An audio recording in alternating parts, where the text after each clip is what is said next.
It might be Christmas, but we've still got to be on our guard because telephone scams where fraudsters pretend to be from your bank or the police happen any time of year, don't they, according to a financial watchdog. But they're on the increase, and this morning the financial ombudsman is calling on people to warn their elderly relatives to beware. Let's find out how that can happen. Steph, you're following this morning.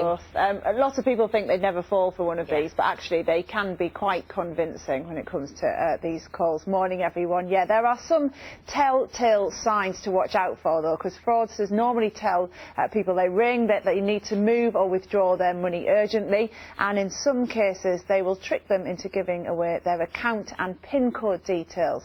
Now, regulators have warned that they target older people, often over 55, and 1 in every 5 people who fall victim to these phishing calls is aged over 75. Well, with me now is Martyn James, who's from the Financial Ombudsman Service. Good morning to you, Martyn. Morning, Steph. So they're on the rise. Why is that then?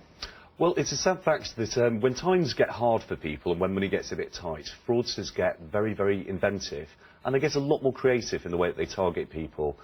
We've been warning about telephone frauds for getting on for 2 years now, but there's no doubt about it, they're getting more sophisticated and more convincing. And as we were saying before, I've worked in finance for 15 years now, and I've listened to some of the transcripts of the telephone calls. They are so convincing, virtually anybody can be conned out of their money.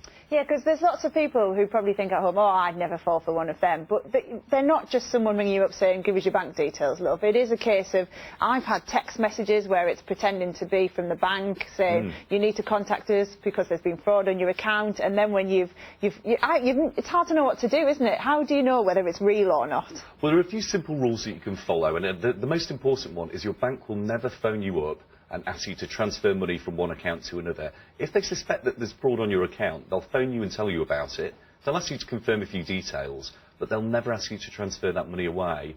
And one of the reasons why this fraud is so nasty, really, and it's a really unpleasant way of conning people, is because it plays on people's trust for authority. Sometimes the fraudster will pretend to be from the bank, or from the police, or from any other organisation that you might trust. And they just grind people down until eventually they hand over their money. We really, really want to just say to people over Christmas, if you've got an elderly relative or maybe a neighbour who lives by themselves, just have a chat with them. Obviously, you don't want a Christmas downer, but it's always worthwhile talking to people and just letting them know that this con is out there. And it's interesting as well, because you say people will ring you to confirm the details and things like that, and transfer money. What should you do? Should you hang up and ring the bank back on a number that you have yourself, or how can you make sure? How can you protect yourself? Well, like with any form of high pressure sales or anything along those lines, there's nothing that's so urgent that you have to do it immediately. Hang up the phone and have a think about it.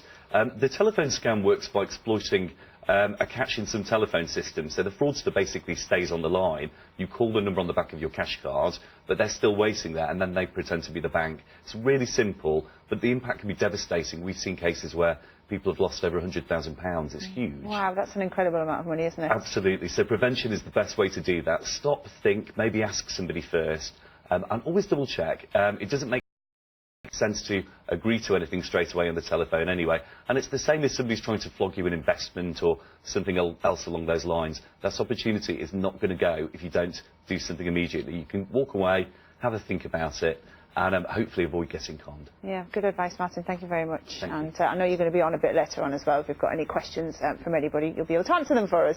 Thank you very much. That'll be a bit for me for now. Good advice, Steph. Many thanks. 6.